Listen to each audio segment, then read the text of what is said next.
Good morning, good evening, good afternoon, whatever time it is. It's One Love and Gratitude pre-recorded video, not live today, for a very special reason and a very special being. And would you like to introduce who this amazing sister is? I would love to. First, thanks for joining us, and just want to give our gratitude to Positive TV and Big C TV, our partners, and for all of you who join us every week in our circle of love that we create. We are humbled and honored to share this space with you, knowing that these conversations we're having with all of the beings that we get to are rippling out. And this is a conversation that is ongoing in the heart space always. One of our most precious reflections of we, as she has so graciously shared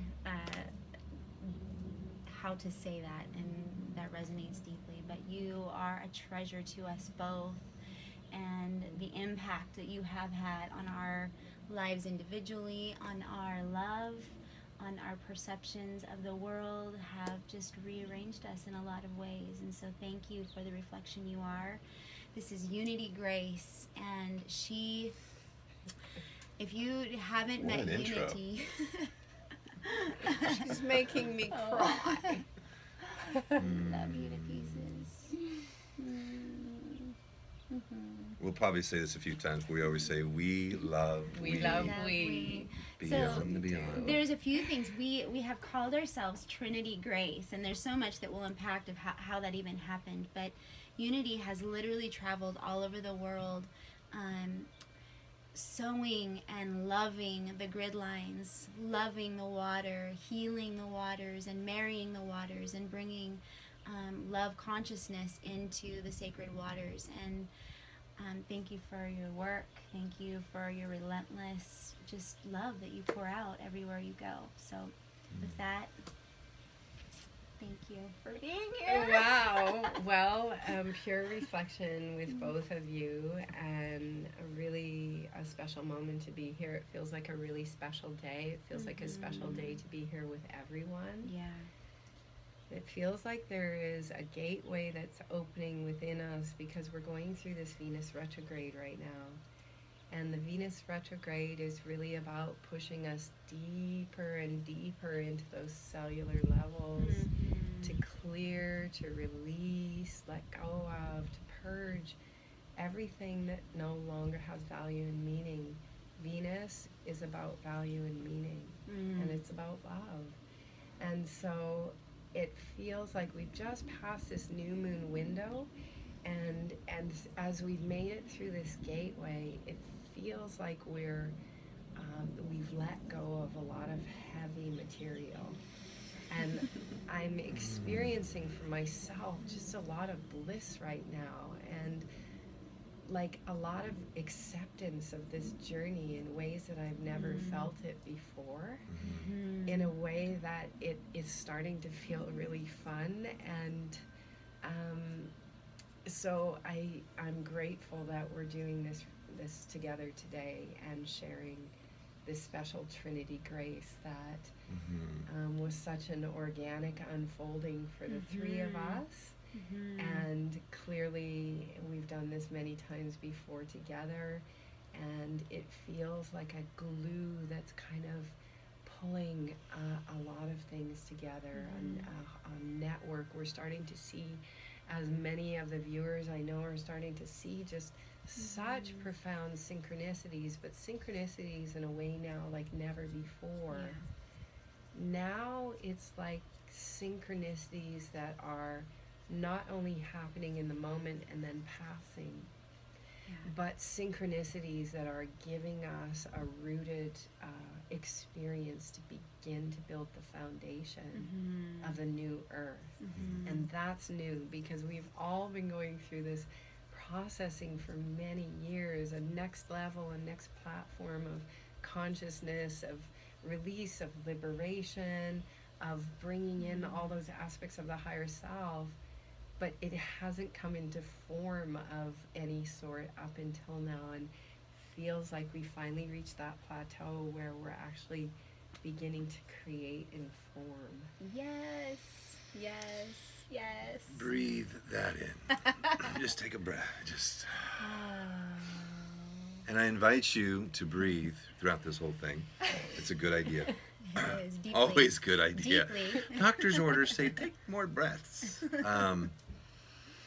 Just to our intention always, why we do these broadcasts, is to truly inspire, inspirito, to inspire that spark of divinity within you, to elevate and to activate that consciousness, that God spark within you. So just open your heart. My prayer is right now as you open your heart to receive a transmission of love, of unity, of grace, of compassion, of ancient wisdom, maybe a new thought, of love, oneness, and gratitude. That this is the container that we're creating, and for us is just a little altar. There's some water, some sacred water, and some sacred stones, and some dragons, and all fun stuff. All kinds of fun stuff. Well, I just want to talk a little bit about how we came together, because we had been aware of each other for a while and kind of connected through Facebook and everything, but there was a kind of a catalyst that came very rapidly, and I feel like it's in line with what you were just saying, that these synchronicities that are happening now are of such a deep heart recognition that are creating like a fiber network of cellular memory of family where we can build, where we don't have to go through all the trials and errors that we were once having to do. And I felt like that was a big piece. You were on your way, or you were at a very interesting location when you reached out to us. You want to share a little bit about that? About directions? Well, directions, but I was thinking when you were at the Vatican and you reached out. Yeah. The Vatican. Yeah. So share a little bit about the work there? Yeah. All right. Well, I have been working with the waters of the world since December 24th, 2011. I say that water adopted me. And so I've been very guided by water and the messages from water. And it's so beautiful because Dr. Emoto's book, The Messages from Water, while on my own journey, I went for a swim in a cave on the island of Kauai, and something lit up inside of me. I say that my Merkaba lit up. My consciousness became connected to a higher consciousness, and I started to be guided by water where to go and what to do. So I've been doing this for 6.5 years. Basically, I walked away from my business, from my marriage, from my home, because the messages were so strong. And they started telling me where to go, and they started to tell me where water vortexes were on the planets and where the grids and ley lines were. And so I just started to listen to the messages and just did exactly what the guidance showed. And then I started to have beautiful indigenous elders come into my life. Marshall Golden Eagle Jack was one of them, who was trained to work with water from the time he was 6 years old. He's Paiute. And Grandma Silver Star, the Star Knowledge family, many connections from the Star Knowledge family, Clifford Mahudi of the Zuni Nation, Chief Golden Light Eagle, and so on. And so they started to bring me messages as my guidance was telling me they would. And so, then I started to have other indigenous elders explain to me that what I was doing was walking and singing the song lines. And so the song lines are the grid lines of the planet. If we think about the body in Chinese medicine, there's the meridians of the body, and the earth's grids and ley lines are exactly the same as those meridians of the body. And so I learned that I was walking the electromagnetic grids of the planet and doing ceremonies as I was guided, bringing through light language, bringing through songs and tones, leaving crystals, leaving symbols. It was just all source guided, very different every time. And so what I would like to express to people is that, because I have a lot of people write me and say, I so resonate deeply with the work that you're doing, and I want to get more into it. And I really encourage people to just follow the inner guidance, because what happened to us as a humanity is we started to draw false borders on the earth. We started to draw imaginary lines that said you can cross here, you can't cross here, you need a passport for here, and so on. What that's done to us is it's restricted our ability to follow the Earth's electromagnetic ley lines. All other animals listen to the electromagnetic ley lines of the Earth. They migrate. Butterflies, bees, dolphins, whales, caribou, they all migrate. How do they know to migrate? Well, because we all have sonar inside of us. Our sonar has been shut down because we have such powerful belief systems that have allowed us to shut down that ability to listen to our sonar. But we see the animals migrate all the time. We see animals, when the big tsunami hit in Indonesia, throughout Asia, none of the animals were killed, or the wild animals, because they were listening to the electromagnetic ley lines. This is the thing that we've stopped ourselves from doing. And so it's waking up in a lot of people now, that desire to move and engage, whether it's through sound or through leaving water or through just leaving prayers and blessings and so on. And so that's what I've been doing, is listening to those calls of the electromagnetic ley lines, which then connected me with a lot of Indigenous who asked me to carry their bundles to special places on the electromagnetic ley lines. And just before I came back here to Turtle Island, what Heather was referring to was some of the work that I was guided to do at the Vatican. And so I had been in Europe for 3 months, going through France and England, working the dragon lines, the Cathar lines, the whale song lines. And then, and this is all source guided, so I'm never making these words up. I don't read them from a book. They're coming out of my mouth, and source is telling me what's happening. And so the Vatican, I was on the island of Ibiza, which is the 3rd most magnetic pole on the planet, doing work with very dear family over there, spirit family. And then on the night of October 31st, it's like the whole sky opened up and I could see the entire matrix. I was just out under the stars, and I could see how the Vatican and the old aspects, those old patriarchal aspects of the Vatican, were still tied into the Earth's electromagnetic ley lines. And so I called one of my elders, Marshall Golden Eagle, who was on the island of Kauai, in the middle of the night, and I said, Marshall, you won't believe what they're showing me. The whole matrix has just opened up, and they just showed me how to unplug the Vatican. And so I went to the Vatican. I was guided to go from November 7th to the 9th, which happened to be right over Election Day. And the guidance showed that I would do water blessings inside of St. Peter's Basilica. It was this amazing grid network that the guidance had me walk through the Basilica and do water blessings in different places throughout the Basilica.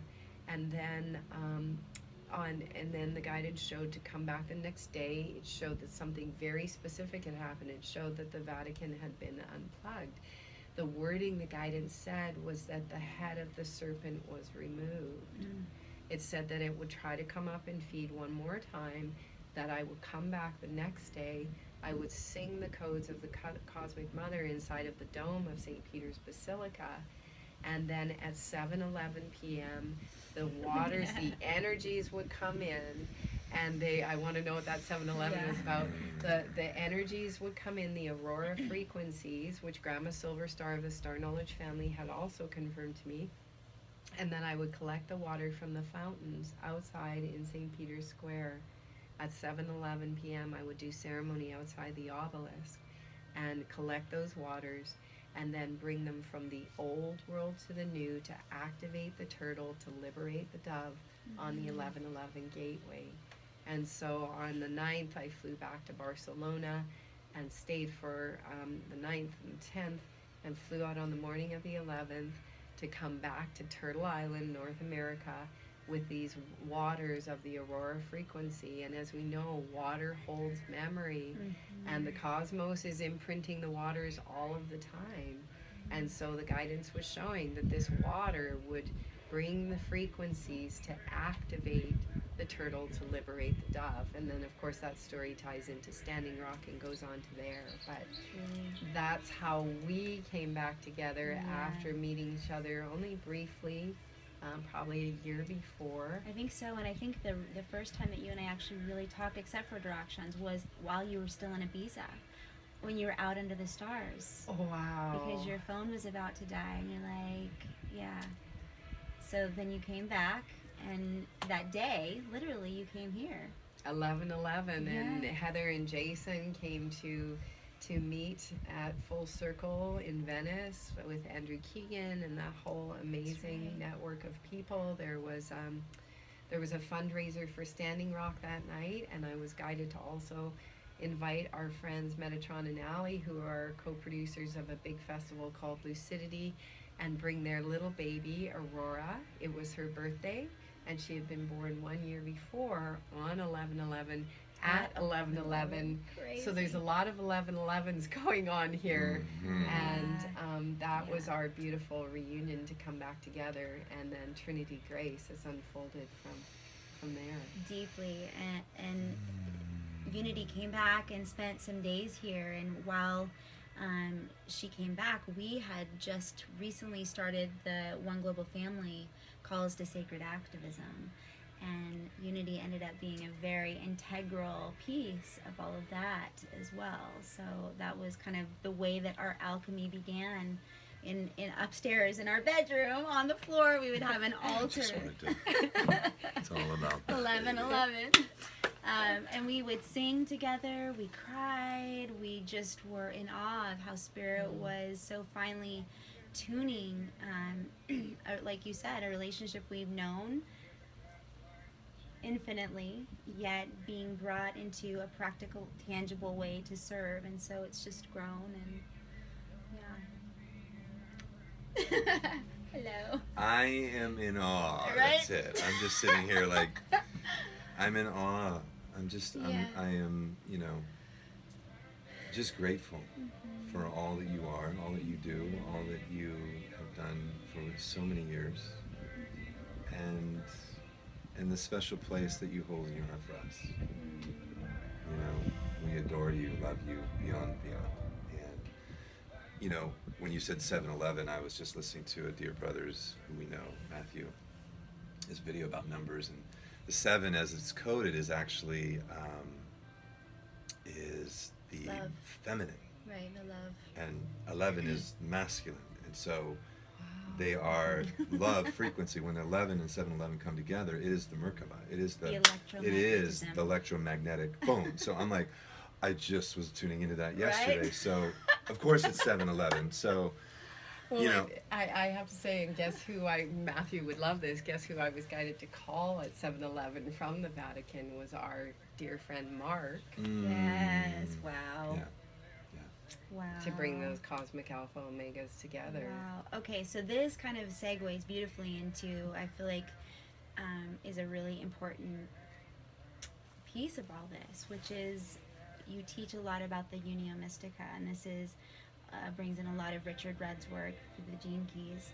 But one of the things that I think really was amazing as we came together as a trinity was the space that we held for each other, you for the reflection that we are as a divine partnership, but that there's all these other dynamics that we have for each other that were really illuminated, and us observing each other and the different archetypes that we're working through. And so why don't you talk a little bit just about your work with Unio Mystica and what, just even the connection between the waters and that, and if ever you feel guided to share. Well, beautiful. And I think one of the really important things Heather is talking about is these archetypes we're working ourselves through. And this is something that we love to celebrate, the three of us, which is, we've been working with archetypes for so long, and we've been working our way through them, but we don't want to be archetypes anymore. Yes. We don't want to be inside of molds. We don't want to be inside of templates. The archetypes, I say the archetypes have been like a chocolate mold. to allow our spirit to pour ourselves into these chocolate molds so that we can get more of us down here in physicality. But when the chocolate doesn't need the mold anymore, when the chocolate has hardened, firmed up, it's taken its solid shape, it doesn't need a mold anymore. And so the three of us love to celebrate the dissolution of the archetypes and the birthing of the uniqueness, the unique expression that each one of us is of creation itself. And so as we move into unity consciousness, it's a really important thing to understand. Unity doesn't mean everyone becoming the same. Unity actually means that everyone holds a field of sovereignty so that they can become the full expression, the full chocolate of who they're meant to be. And that's the really beautiful thing, because now we're all learning to stand on our own 2 feet. And we don't need to control and manipulate each other, and we don't need to be controlled and manipulated. So we're coming into this whole new time of what does it mean to stand on our own 2 feet, to be our own unique expression, and then also to be in relationship. And so my work has been once again source guided for the divine union, the Unio Mystica, and the Gene Keys, an amazing gift to all of us from beloved Richard Rudd, speaks of the Unio Mystica in the 55th gene. And he explains that so every gene has a shadow frequency, and we have to overcome the shadow, and then we move into what's called the gift. So I describe the shadow as our duality consciousness. That's just how I like to say it. It just means me, you, us, them. It sees self as separate. And so the shadow of the 55th gene forms the foundation of the new earth. So each one of us has to activate that inside of our own genes. What Richard Rudd's book shows is that our story is coded inside of our DNA, and our purpose is hidden inside of our DNA. How do we activate our purpose? By alchemizing our triggers into wholeness. So that again, you alchemize your triggers into wholness. Now that right there, that is a whole life work for each of us, to alchemize our triggers. Yes. That is what this whole thing is about, right? I know that, because we talk about triggers, we blame each other. We'll point the fingers and say, you did this, and it's like, no, those are your own triggers. As I heard years ago, you didn't install the triggers. They're already there. You just know how to push them. I'm just playing a part. And you're really good at it. Yeah, you're really good at pushing those triggers. But I get to uninstall or integrate and alchemize. I love that. Not uninstall, but just alchemize them into wholeness. Exactly. And I just with brother Aaron Gauchi, we did a little chat yesterday, a little podcast, and we were talking about this, and I was sharing that. So what does that mean to alchemize our triggers into wholeness? Because we have to learn the mastery of this before we can even move into Unio Mystica or divine union. And we get an accelerated opportunity when we unify in partnerships, especially intimate partnerships, which are really good at knowing where to push those buttons. And what happens sometimes, a lot of the time, but we're reframing, we're just telling a new story now. In the past, we've pushed each other's triggers so much and not had the tools to alchemize the triggers, so then the relationships keep ending, or they live in unhappiness and disaster and so on. But in our new story, what we're doing is we're getting all the tools and the capacity to learn what does this all mean, and how do we work with this so that we can move into these divine unions, because that's the thing that's drawing all of us forward. Everyone is dreaming of that divine partnership, that pure reflection of the self to create with, to collaborate with, to share this incredible journey with. This is what makes heaven on earth. So what my guidance started coming through like a year ago, and going, all right, we're going to take you to the next level of refinement. And the next level of refinement was that when I would feel these big floods of energy coming in that maybe we would call emotion or a trigger, the guidance would come and say, I go, oh my gosh, I have to phone my friend and I have to talk about it, or it's really bad energy here, I never want to come here again, or I would add on to a story that was already occurring in my life. I'm feeling this way because of this, that, and the other thing. The guidance would go, no, you don't have to call your friend. No, it doesn't have anything to do with this place that you're at right now. No, it doesn't have anything to do with the story that you've been running. Source is serving you a serving of light right now.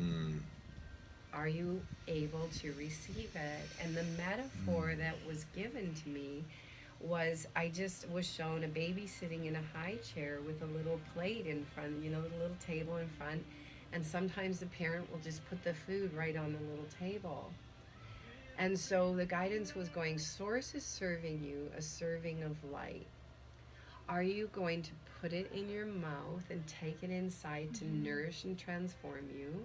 Or are you going to take that serving of light and throw it against the wall the way a baby sometimes likes to throw food? Right. And so Source was explaining, if I were to need to call a friend or add to a story or project on something outside of myself, it was no different than a baby taking that food from the tabletop of the high chair and throwing it against the wall. Right. And so the guidance was going, Source is only going to serve us so many servings of light, have us project it outside of ourselves in a reactionary way before Source goes, okay, no, back off. We need to put the food back in the bowl, and we need to start spoon feeding the baby again until the baby understands the process more deeply. Right. And so that, when we get these big influxes of light, because what is the DNA? They're tubes, they're ladders, and they fill with light. That's why it's called enlightenment, because the DNA, the mechanics of these physical avatars that we're inside of, actually get flooded with light. And that opens us up to higher levels of consciousness, because our avatar that our spirit is driving in is getting infused with more consciousness. And so that is the piece about alchemizing the triggers into wholeness. Before we react, or even after we react, we have the opportunity to say, am I going to throw this light outside of me in a reactionary way? Or after we react, we still have the opportunity to draw the light back. I call it calling the chickens back into the garden, as though we've had a thought that went past our radar unconsciously, but we recognize it right away, or we had a reaction that came out unconsciously. And so my guidance shows me all these cool little analogies, and it goes, oh, that's just a chicken that got out of the No worries. No harm, no foul. No foul. No harm, no foul. No foul. But let me tell you, chicken make a lousy house pet. You want no chicken. Go away. That is so powerful, because, and this is probably at the top of the list of the things that we recall you sharing for us, is alchemizing internally. And that there is a deep uncomfortability in doing that. But like you said, as you continue to do it, there is almost an anticipation that grows each time you take the opportunity to do that, because you can sense that you are transmuting and transforming something into greater light, not having to go around that tree again. Right? Exactly. Right. And what you're saying, so it's called the Sixth Initiation for anyone who has the book, The Gene Keys. You can go to the Sixth Initiation and read about it in the 22nd Gene. It says, this is the most incredible experience a human being can have. Yet, when you first start the Sixth Initiation, it feels far from incredible. Yeah. Because it's a restoration of giving the reins back to the higher self from the lower nature. And that is the struggle between the serpent and the dove within us. The black snake resides within. A lot of people are familiar with the notion of the black snake now because of Standing Rock, the black snake crossing the river. Well, how do we stop that kind of desecration of the planet with oil going underwater sources and through big aquifers and so on?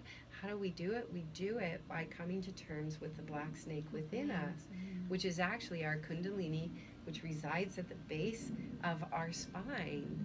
And this is about the activation. So that black snake becomes the light. It becomes the light snake. And I don't mean black as in dark and light as in bright or good.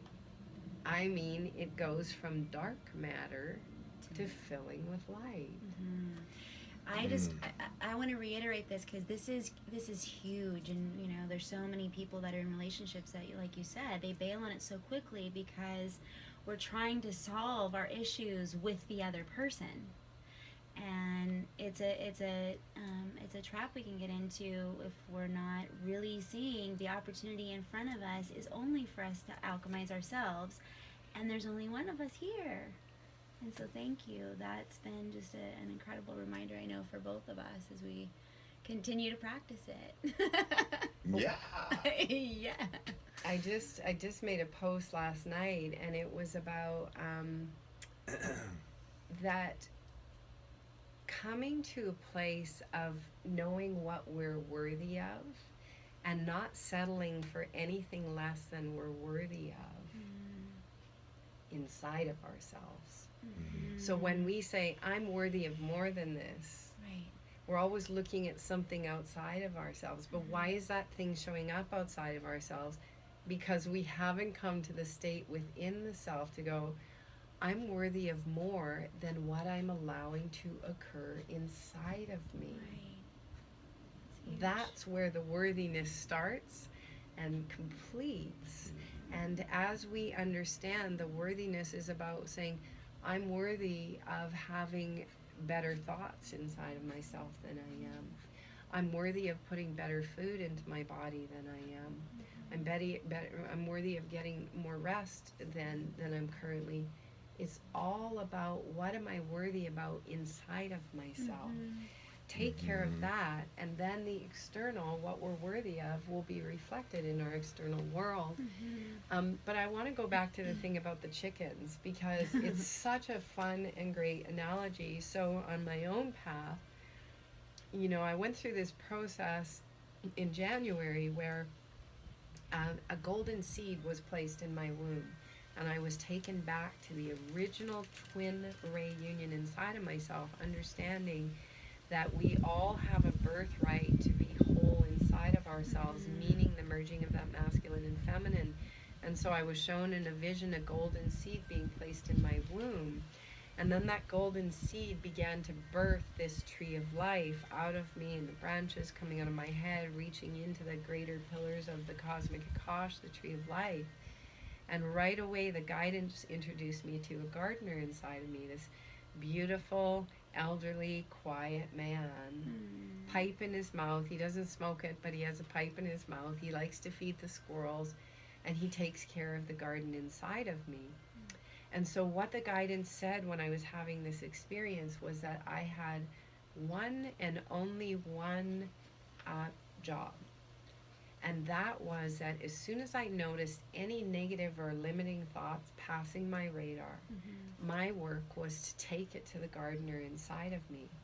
That's all. Just bring the gardener's awareness to this negative or limiting thought that I was allowing to pass by my radar. And when I did, the gardener would quietly take me to, and he would just show me the leaves on the roses in the garden. It's like this incredible garden is growing inside of me, and he would go, no worries. This negative thought is no different than aphids on the leaves of your roses. Now that you've shown it to me, I'm on it. And he's the master gardener, and later on I realized it was what we might call Father God or the divine masculine. But it had been restored inside of me, and so I would take all of these things as soon as I would notice them. And because sometimes we worry, we go, oh my God, I'm putting out so much negativity.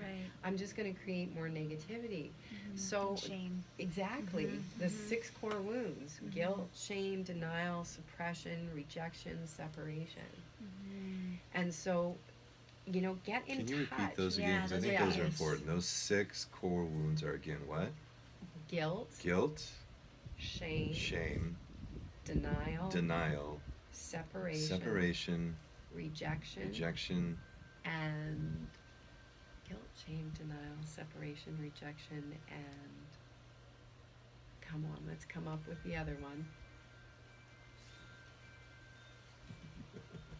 Guilt, shame, denial, separation, rejection, and it will come to me. Okay. Obviously, it's Right. one we need We to need to work work on. We're in denial of it. It's awesome. I love it. I love it when a plan comes together. Just, How perfect. Wow. yeah. But I think Hmm. the most important the most important two to begin to work with are guilt and shame. Absolutely. Well, that's what a lot of our Rejection.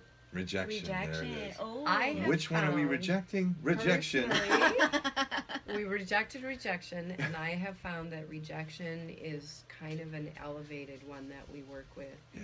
Once we get past guilt and shame and so on. Yeah. That's a huge one. The guilt and shame.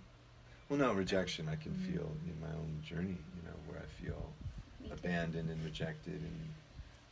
But we talk a lot about that in our Karma to Dharma program, about guilt and shame, especially in the sexual wounds, where they play out in the manipulations and the control and the oppression and the guilt and the shame of addictions and all that stuff. So those two are huge running through our system. But what I just, we've talked about it, but it's a simple concept of what you're saying. Going back to self-love, that is the greatest love. And that we are the change. We are the ones. We don't need to go out. We talk a lot. We had the One Global Family calls to sacred activism. And the most sacred, and I kept saying, if you can't get to Standing Rock and you can't get out to San Onofre out here in San Clemente area, the best thing you can do is just work in your own inner temple, and navigate these waters within and do the forgiveness work within you. And if you can forgive yourself and forgive others, that's the most sacred active thing you can do for the whole planet. And we don't have to go out there and protest against all the wrongdoers. Where are we doing our own space, And that has just been such a valuable lesson in our relating to each other. And thank you. Just thank you. I think there's a song that wants to be sung at some point, because we can talk and talk and talk, but you want to sing it all? Yeah, I was just trying to fill into what song we actually were gonna sing. It's called Nothing But Grace, and the reason why. You want to do that now? Or do you want to? You mean do the three of us? You want to do that? I think you should do Come to the Temple. Okay. This is the temple of grace. It's Trinity grace. It's unity grace. This is a temple. This is the temple. We're talking about this sacred temple.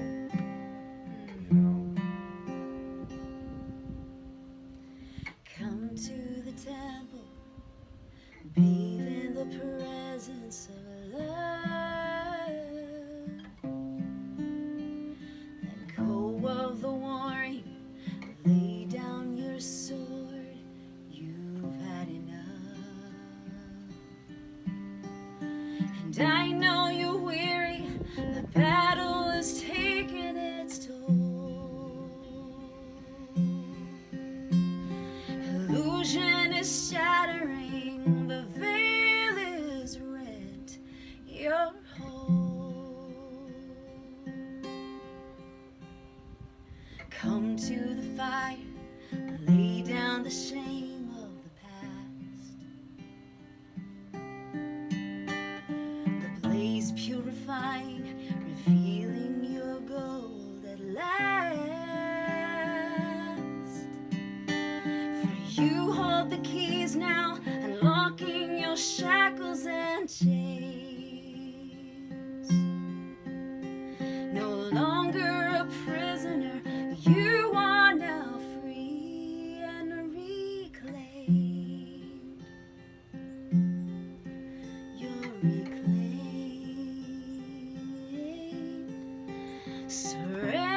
Surrender to my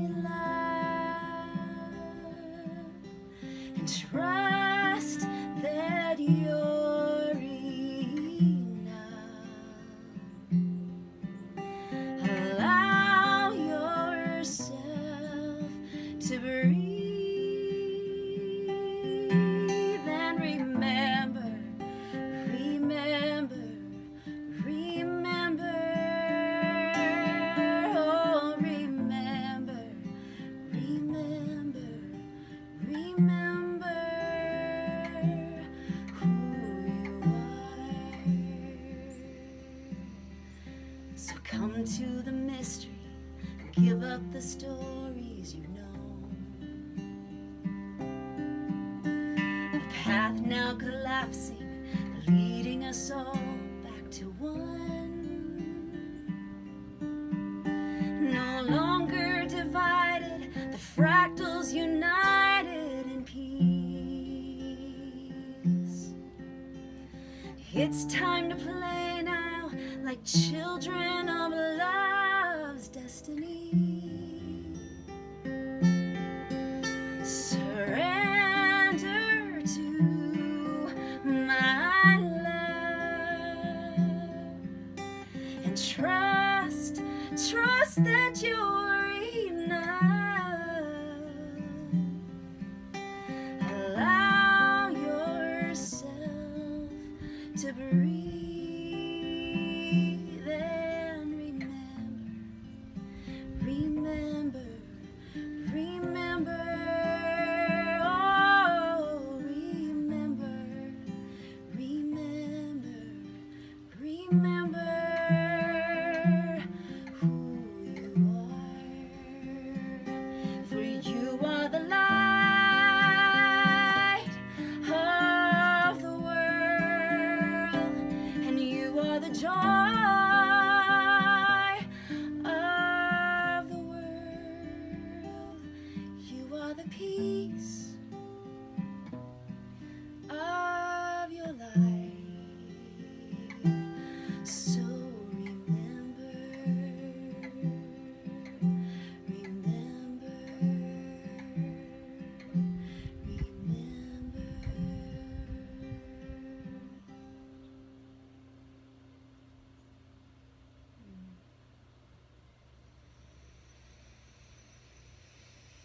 Take a nice deep breath, everyone. Thank you, beloved. Yeah. I love you. I'm like, Trinity. Thank you guys. Give me this moment.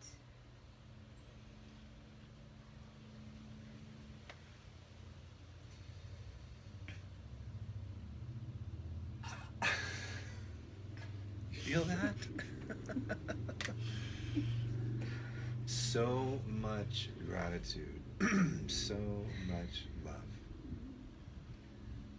I mean, that song just felt like, it's so, what I want to say here is it's so good to live from the heart and allow the heart to speak where the mind gets trapped.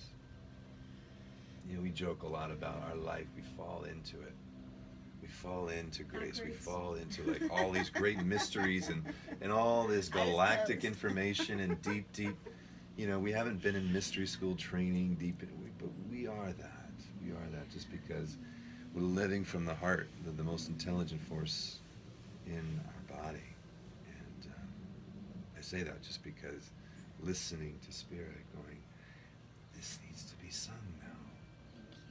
This needs to be sung now because it's going to incorporate everything that we've just been speaking about. And it's safe to surrender to love. It's the biggest thing, you know, that we see love hurt. We see love, we lose love. We've been abused by love or abandoned. And love has all those 6 core wounds all over it. And the restoration of love, that it's safe. And when we remember who we are, that internal gardener comes in and clips away everything that's not like that. And so,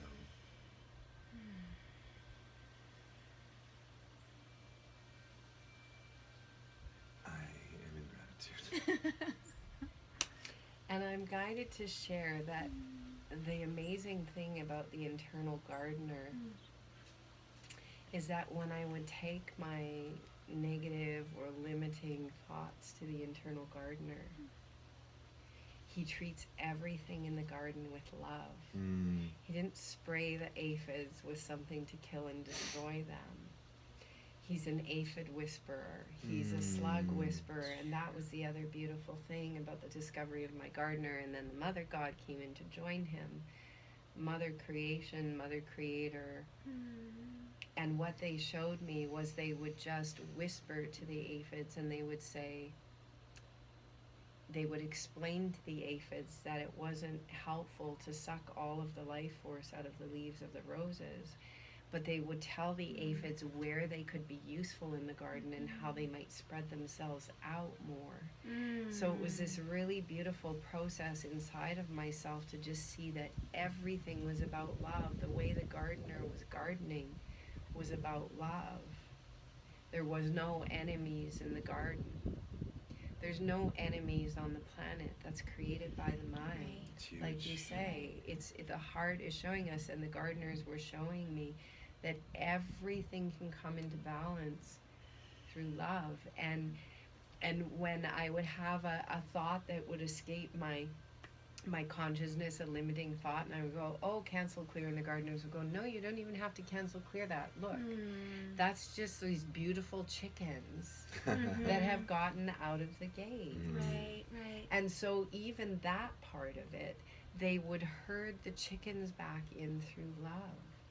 That's huge, because I think there's a place where, in trying to positive think ourselves out of situations, we short circuit the alchemy that really needs to happen by the surrendering, like you said, to the process of the love in ourselves, and allowing, not shaming ourselves for the thoughts that we have, not trying to disown them, but thank you for loving them. That's a beautiful analogy. I love the chicken coop, and I love the gardener. That's such a fatherly, it's a beautiful picture. That's what I call myself, a spiritual gardener. As a practitioner, I deal with mental science, I deal with thoughts, I deal with where in our life, in a garden of the mind, do we have thoughts and beliefs that aren't serving us. And so going in there and listening and tuning in to what spirit is guiding. And you do that beautifully. You know? Well, and you look at a place like Findhorn, which was in a very, Scotland, a very inhospitable place for growing things. And what did they do? They came in with their consciousness and began communicating with the land and all the spirits and the elven kingdoms and so on. And now they grow, 20-foot tall tomatoes.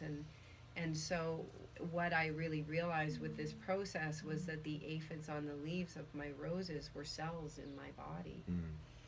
And so all of the teaching was a fun way, and it was metaphorical. It gave me a picture to understand I am the Garden of Eden. It's within me. And how do we nourish that Garden of Eden back to its state of wholeness and perfection? This is really important, because one of the things that we're doing with Akasha Blue Care and our brother Gabriel and Project Architect,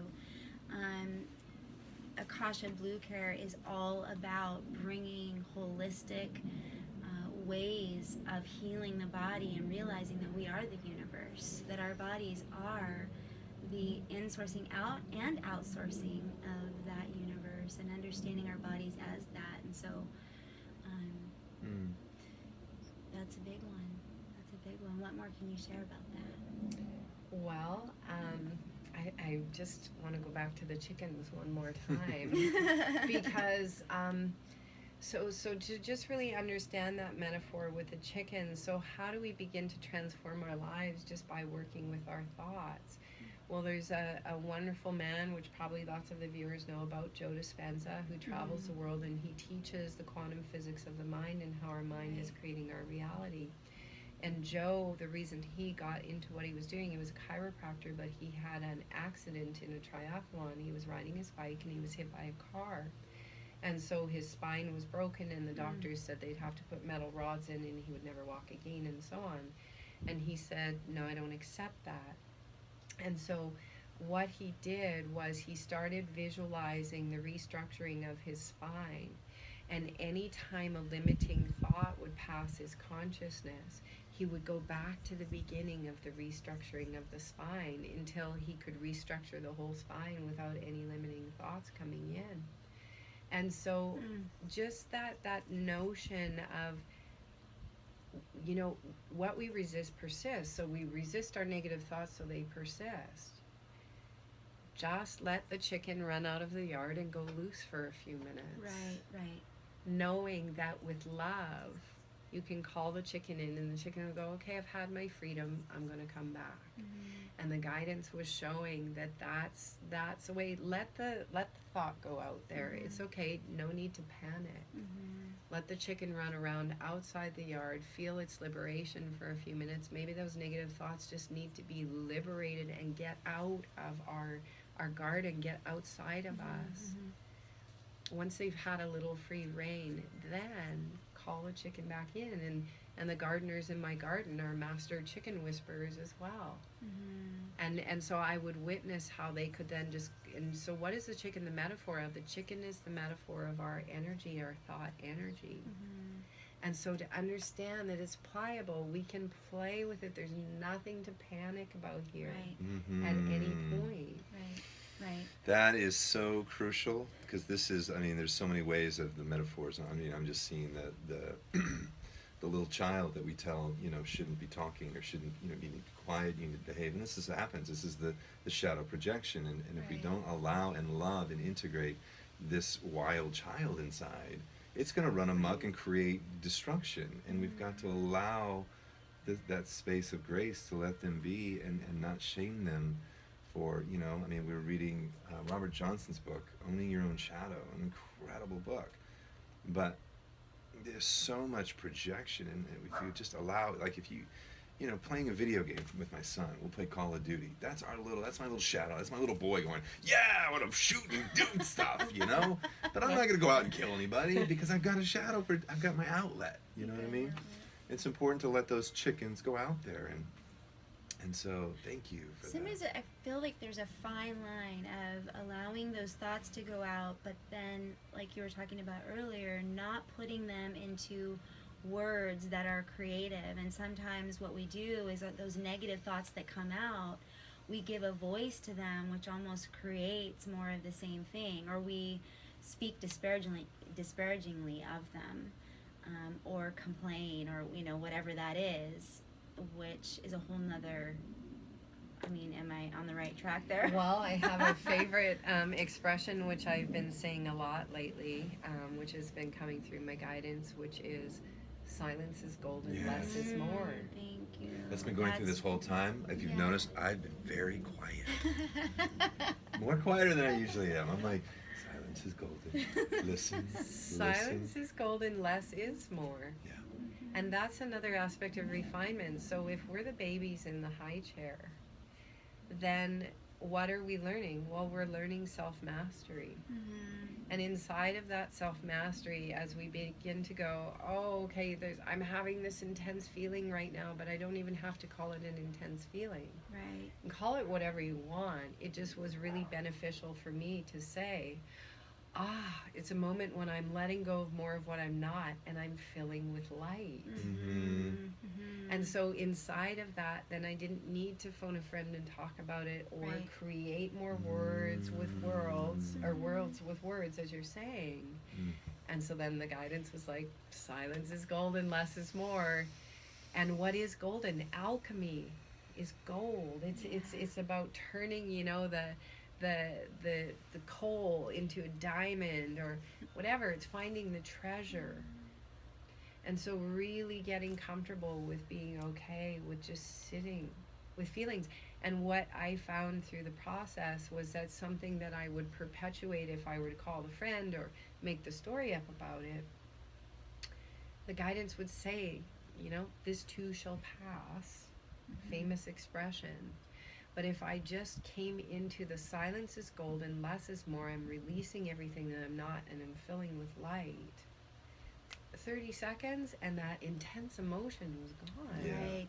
It's so true. And as soon as it leaks out, it prolongs it and it causes more suffering. I think that's another thing that you've given us is so huge, is that we don't have to talk through everything, or we can just sit in the silence and okay. That, if I may just say, is a beautiful thing about partnerships. Mm-hmm. Learn when to just look at each other and go, let's just stop talking. Let's just go into meditation together. Yeah. Because the only thing that's battling is programs like Photoshop and WordPerfect in your hard drive. They're not getting along. They'll never get along, and they'll crash the hard drive. Mm-hmm. Right. It's so Yeah. true. So I was, because of growing up in an alcoholic family, we're like third generation qualified for Al-Anon. So I spent some time in the rooms of Al-Anon, and I had a sponsor who said something so wise along this very lines, you know, because of growing up in a hellacious environment, we're prone to want to control. We want to control because everything's you know, and so these programs and these neural, you know, the brain and how you perceive the world, and it's been work. It's the deep work. But he said, whenever you're feeling uncomfortable, hide your ears, close your ears, children. Just sit and shut the fuck up. Just shut the fuck up. Just be uncomfortable. Just okay. Just sit and be uncomfortable. And that's what you're saying. In that uncomfortability, it's like, oh my God, I want to fix this and control this and change this now. I need you out here to change and move and behave differently. So, you know, I don't do it as much. Because I have tools. Sweet. Yeah. I have Unity's voice in my head all the time. So alchemize your triggers, darling. Calm your own waters. But yeah, yes, Yeah. yes. You know, and we say, you know, I mean, our Karma to Dharma program is a very powerful program. We don't come as masters. We don't come as, you know, we got this. But we do have wisdom, and we do have tools, and we do live a dharmic life because we do use these tools, you know, and we have a choice point at all times to use the tools or forget the tools and go, let's go to war. Here we go. Right. You know, The but War of the Roses. War of the 30 Roses. But I wanted to go back on what you said, because this is important. And you said, and I saw something the other day, I read it, and I think I read it, but there's no enemies. Mm-hmm. There are only opportunities for ascension and alchemization, Mm-hmm. right? There's no enemies, you know, out here. There's no enemies in Trump. There's no enemies in Standing Rock. There's no enemies in the Orion or the Draconian, whatever, however you want to go. As far as we go, we continue to do this polarity duality dance, and there's no enemies. Mm-hmm. There's only opportunities. The masculine feminine war inside. There's no enemies. It's just an opportunity to alchemize, and we talk a lot about in this Trinity Grace about the neutral middle path. That is where we're ascending to a place where we're not having this pitting 432 versus 528 conversation anymore. We're not having the conversation of, it's a new time of unity consciousness. That I love where we're going, where I know that we are just a fractal of what consciousness is. Right. But that's where we're going, is transcending the war. Exactly. Stilling the waters of our bodies, because we've been imprinted where these pools of water that have been playing out these old archetypal stories. That's all we are. A story is a ripple inside the waters of our bodies. And so why are we working through collective karma? Why is there no such thing as personal karma? There isn't. We're in a sea of karma. Right. That's been created and generated through lifetimes and lifetimes of humanity. And I just want to say, this is important. This is scientific. This is not just metaphorical. This is, we are truly made up of water. The consciousness of water is constantly communicating and sending out more messages, which keep us in this field that you're talking about. Exactly. Yeah. You take a small swimming pool, and start dropping things in it and shaking it up, you're going to have ripples and waves going in all directions. What are those ripples and waves? How would we apply that metaphor to us? Those ripples and waves are the thoughts, the sea of thoughts that humanity has generated. You could call it the Akash. And so we're just filled with all these ripples of thought consciousness. And each one of us comes into a physical body that's sharing DNA. Therefore, we're sharing the sea of the ripples that have been generated over millennia, eons of time. And that's why the mastery is to still it and go, wait a minute. I'm all of it and I'm none of it. Right. When we can claim to be all of it and none of it with no attachment to either, and live in the center of the knowing of that, then we remember, I'm just an antenna. I can tap into any frequency. You know, there's a lot of people that channel and all that kind of stuff. We're all antennas. We can all channel. Right. We're all the oracle. I was shown this great vision of creating this tent at Burning Man called the Oracle, and you know, the tradition was to go in and visit the Oracle to get the answers from something outside of the self. Well, we can do that. It's okay, because it's still us outside of us. But to understand, you know, in this vision of this Oracle tent, people come in to visit the Oracle, and the way the tent is set up, and it's all white light, and by the time people leave the tent, they go, wait a minute, I am the Oracle. Yes. I am all of it and none of it. I am the antenna. I can bring in any frequency I want. How do I do that? By stilling the waters of my body, and this is where the fun begins. Now we can go outside of these 9-to-5 linear street, living in boxes, lifestyles we've created, and go, what about levitation and teleportation and all my spidey gifts? How can I activate those? Well, let's begin by stilling the waters of our body so that we can begin to access that consciousness again. Neo showed us in the Matrix, in the scene where he's being coached. And this is why water is such an important topic nowadays, because it's taking people back to the fundamental structure of who we are. Right. And once we start to recognize why we pray with water, because praying with water stills the waters. It's a mechanistic ascension program here. Which is, you know, we want to invite you to join us on the Arkitu Water Tribe. There's going to be incredible things. We're going to be doing planetary. We've got a site out in Guatemala, Mexico, that we're restoring the waters there. And we'll be talking more about that.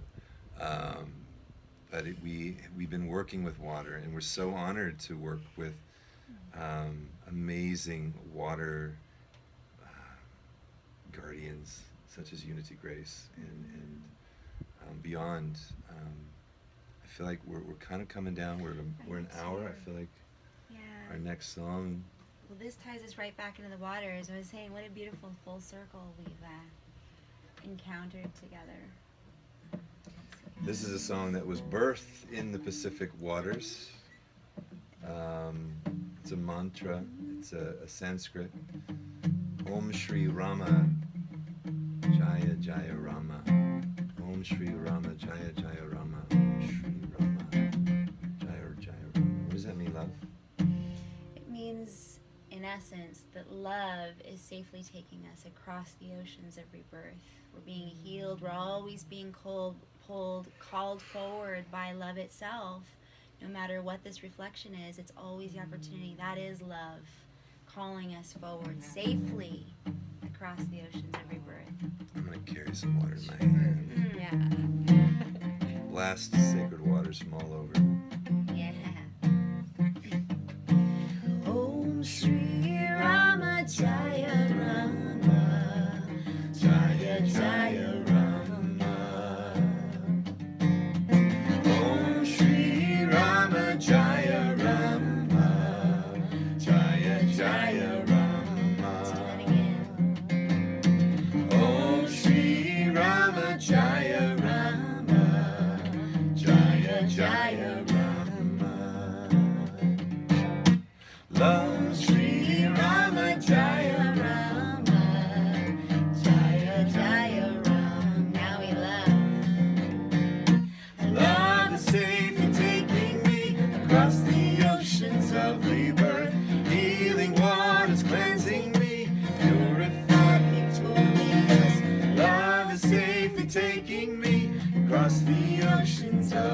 rebirth.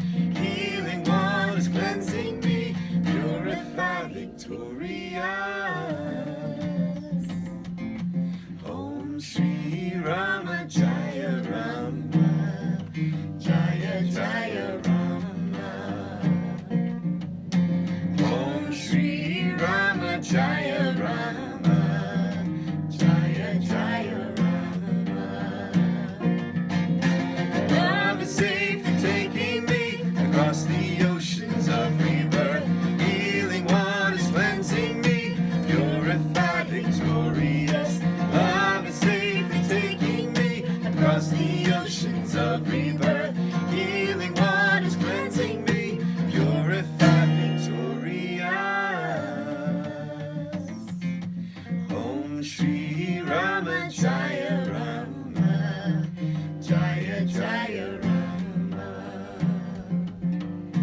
Om Shri Rama Jaya Rama, Jaya Jaya Rama, Jaya Jaya Rama, Jaya Jaya Rama.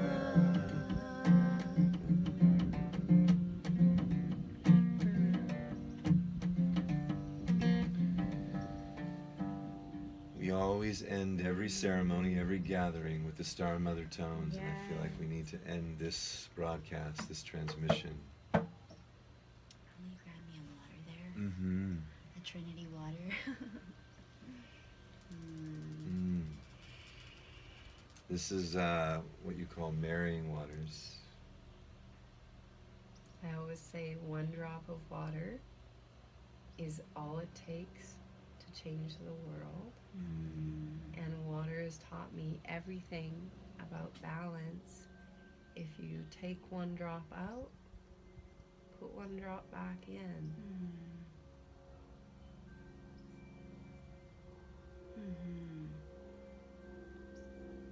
And on it goes.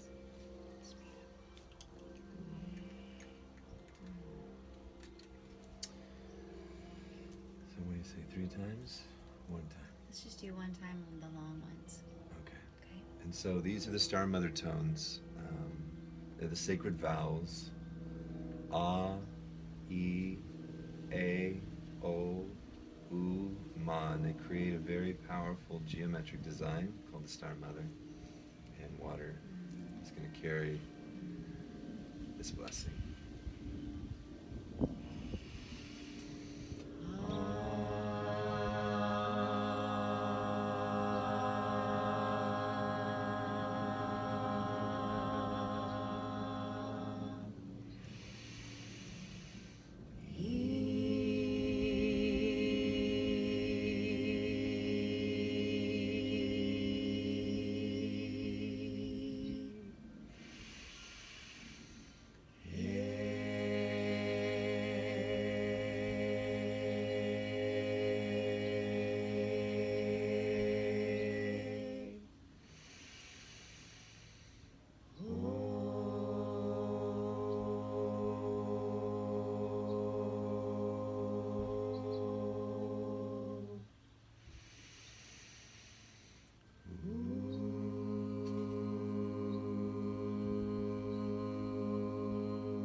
Thank you. Thank you. Thank you for being with us today.